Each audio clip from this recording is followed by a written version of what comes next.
విదేశ పూర్వగాథలు, మలేసియా కథ, ప్రకృతి ప్రేమ రహస్యం.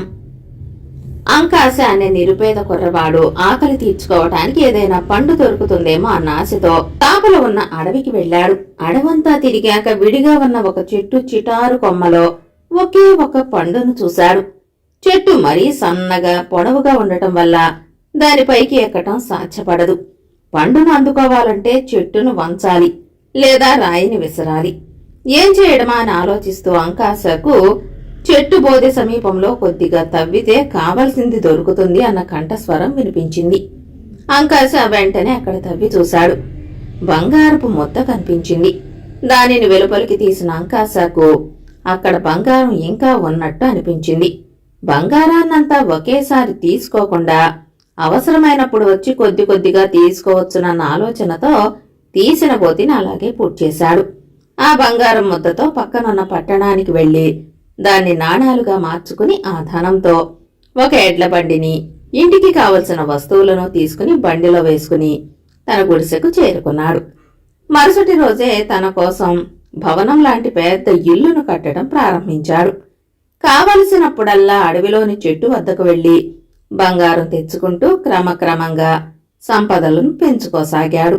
ఇంటి నిండా సేవకులు సిరి సంపదలతో తులతూగుతూ ఉన్న అంకాశను ఆశ్రయించి పలువురు వచ్చి ఆయన భవనం చుట్టూ నివాసాలు ఏర్పరచుకున్నారు. అంకాశకు పెళ్లయింది. చురుకైన కొడుకు, అందమైన కూతురు పుట్టారు. వారికి కార్మ, షిర్పని అని పేర్లు పెట్టి అల్లారు ముద్దుగా పెంచుతూ సుఖ సంతోషాలతో జీవించసాగాడు. అంకాశకు సమకూరిన సిరి సంపదలను చూసి ఆ ప్రాంతాన్ని పాలించే రాజుకు అసూయ కలిగింది. అంకాశ సిరి సంపదలను ఎలాగైనా కబళించాలని ఆలోచించాడు. అలాగే అతన్ని వదిలితే మునుముందు రాజుగా ప్రకటించుకునే అపాయం కూడా కలగవచ్చునని శంకించాడు. అలాంటి విపత్కర పరిస్థితి కలగకుండా ఉండాలంటే అంకాశకు వారసులు లేకుండా చేయటం ఒక్కటే మార్గమని తోచింది. అందుకు ఒక పథకం వేశాడు. కుటిల స్వభావులైన తన ఆస్థానోద్యోగులు ఇద్దరిని అంకాశ వద్దకు పంపాడు. వాళ్ళిద్దరూ గూఢచారుల సాయంతో అంకాశకు చాలా ఇష్టమైన గుర్రాన్ని రహస్యంగా దొంగిలించి తీసుకుపోయి అరణ్య మధ్యంలోని ఒక చెట్టుకు బంధించి వచ్చారు.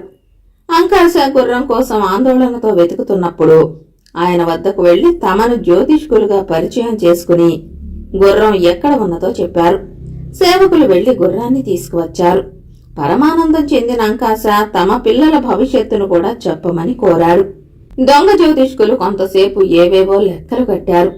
తమలో తాము చర్చించుకుంటున్నట్టు నటించారు. ఆఖరికి, మీ పిల్లలు ఎక్కడే గనక ఉంటే మీ భార్యాభర్తలకు, మీ బంధుమిత్రులకు ప్రాణాపాయం తప్పదు. వెంటనే వారిని ఏ అరణ్యం మధ్యనో వదిలి రావటం ఒక్కటే మీ ప్రాణాలు కాపాడుకోవటానికి తరుణోపాయం అని అంకాశకు రహస్యంగా చెప్పారు. ఆ మాట విని అతను దిగ్భ్రాంతి చెందాడు. వేదనతో వారి సలహాను పాటించటానికే నిర్ణయించాడు. తన కొడుక్కి, కూతురికి మత్తుమందునిచ్చి అర్ధరాత్రి సమయంలో ఒక గుర్రపు బండిలో ఎక్కించి అరణ్యంలోకి పంపాడు. తెల్లవారుతూ ఉండగా బండి తూర్పు సముద్ర తీరం చేరింది.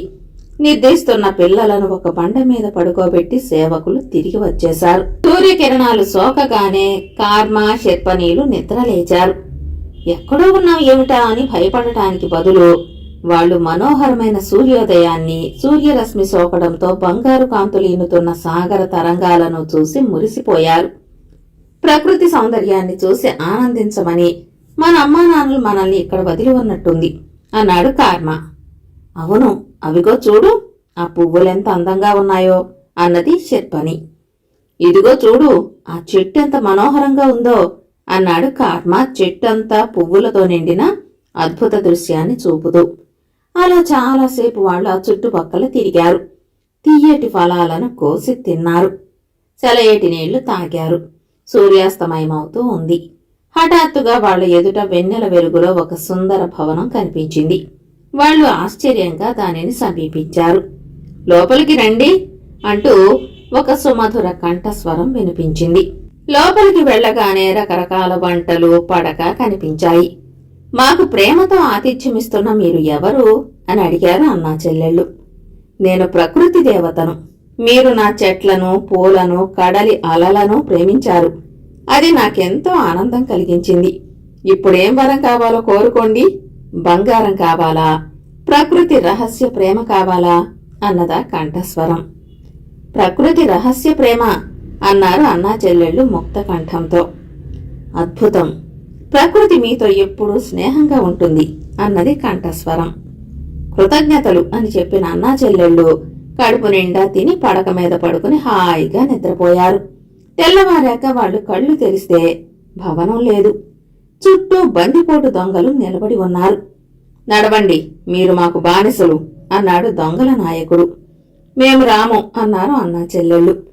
రారా హహహ అంటూ దొంగల నాయకుడు కత్తి చొలిపించాడు. మరుక్షణమే దొంగ వెలవెలపోయాడు. దిక్కులు పిక్కటిల్లేలా గర్జిస్తూ దొంగ మీదికి ఉరికిన సింహం వాణ్ణి నోట కరుచుకుని ఎటో వెళ్లిపోయింది. మిగిలిన దొంగలు దిక్కుకొకరు పారిపోయారు. ప్రకృతి రహస్య ప్రేమ తమను కాపాడిందని గ్రహించిన అన్నా చెల్లెళ్ళు సముద్ర తీరంలో నడవసాగారు. కొంత దూరం వెళ్లగా లంగరు దింపిన ఒక ఓడ కనిపించింది. కొందరు నావికులు వారికేసి వచ్చారు. మేము మా తల్లిదండ్రుల దగ్గరికి వెళ్ళాలి, సాయపడగలరా అని అడిగిన అన్న కార్మ తమ ఊరి గురించి వివరించాడు. అలాగే ఓడలోకి రండి, మిమ్మల్ని మీ ఊళ్ళో దిగబెడతాను అన్నాడు ఓడ యజమాని. అన్నా చెల్లెళ్ళు సంతోషంగా ఓడలోకి ఎక్కారు. లంగరెత్తడంతో ఓడ ముందుకు కదిలింది. కొంత దూరం వెళ్ళాక ఓడ యజమాని బిగ్గరగా నవ్వుతూ, నేను నీ చెల్లెల్ని పెళ్లాడతాను, నువ్వు నాకు సేవకుడిగా ఉండిపో అన్నాడు కార్మాతో. నిన్ను పెళ్లాడటమా, ఓరి దుర్మార్గుడా అన్నది శర్పని కోపంగా. ఓడ యజమాని పట్టరాని ఆగ్రహంతో ఆమెను అమాంతం ఎత్తి సముద్రం అలల మీదికి విసిరికొట్టాడు. అయ్యో చెల్లి అంటూ అరిచాడు కార్మ. అతని కళ్ళెదుటే ఆమె ఒక పెద్ద తిమింగలం నోట్లో పడింది. నువ్వు చచ్చేదాకా నా సేవకుడిగానే పడి ఉండు అన్నాడు నావికుడు కార్మాతో. అయితే ఆ క్షణమే తుఫాను చెలరేగింది. అల్లకల్లోలమైన కడలి తరంగాలపై అటూ ఇటూ ఊగిసలాడిన ఓడ ముక్కలై సముద్రంలో మునిగిపోయింది. కార్మ ఒక ఓడ చెక్కను గట్టిగా పట్టుకుని సముద్రంపై తేలసాగాడు. ఆ చెక్కను 2 డాల్ఫిన్ చేపలు తోసుకుంటూ రావటం గమనించాడు. కొంతసేపటికి అలాగే స్పృహ కోల్పోయాడు. అతను స్పృహలోకి వచ్చి కళ్ళు తెరిచేసరికి ఒక గుడిసెలో పడుకొని ఉన్నాడు. పక్కనే నిలబడ్డ ఒక వృద్ధురాలు, 3 రోజుల క్రితం సముద్ర తీరంలో పడి ఉండటం చూశాను, దేవుడిచ్చిన బిడ్డగా భావించి ఇంటికి తీసుకువచ్చాను అన్నది ఆనందంగా. కార్మ ఆమెకేసి కృతజ్ఞతగా చూశాడు. మరుక్షణమే తన చెల్లెలు గుర్తుకు రావటంతో అతని హృదయం విలవిలలాడింది. అయినా అతడు లేచి కూర్చుని మెల్లగా కోలుకుని అక్కడే ఉంటూ గుడిసె చుట్టూ ఉన్న బీడు నేలలో మొక్కలను నాటి పెంచసాగాడు. సంవత్సరం తిరిగేసరికి అక్కడొక పూల తోట, పళ్ల తోట తయారయ్యాయి. నాయనా, ఇటీవలే పట్టాభిషిక్తుడైన యువరాజుకు వివాహ మహోత్సవం జరగనున్నది. కనుల విందుగా జరిగే పెళ్లి ఊరేగింపును చూసి వద్దాంరా అని వృద్ధురాలు కార్మాను వెంట పెట్టుకుని రాజధానికి చేరుకుంది. రాజధాని నగరం వేడుకలతో కోలాహలంగా ఉంది. ఎటు చూసినా జనం. ఇరుగు పొరుగు రాజ్యాల వారందరూ ప్రత్యేక వేదిక మీద నిలబడి వేడుకలను తిలకించాలని ప్రకటించారు. అందువల్ల కార్మా కూడా ఒక ప్రత్యేక వేదిక మీదికి చేరాడు. రథంలో వధూవరుల ఊరేగింపు బయలుదేరింది.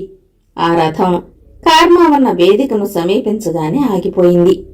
అన్నయ్య, ఇక్కడే ఉన్నావా అంటూ పిలిచింది అందాల వధువు. భటులు వెళ్లి కార్మాను తెచ్చి వధువు ముందు నిలబెట్టారు. తిమింగలం మింగేసిన తన చెల్లెలే ఇప్పుడు యువరాజును వివాహమాడనున్న వధువు అని గ్రహించటానికి కార్మాకు కొంతసేపు పట్టింది. ఆనందాతిరేకంతో ఉప్పి తబ్బిబ్బయ్యాడు. నిజానికి ఆ రోజు శర్పని తిమింగలం నోట్లో పడిందే తప్ప అది మింగలేదు. తిమింగలం ఆమెను బలంగా ఉమ్మడంతో ఆమె తీరంలోకి వచ్చిపడింది. ఉదయం వ్యాహ్యాడికి వెళ్లిన యువరాజు ఆమెను చూసి భవనానికి తీసుకువచ్చాడు. క్రమంగా ఆమె కోలుకున్నది.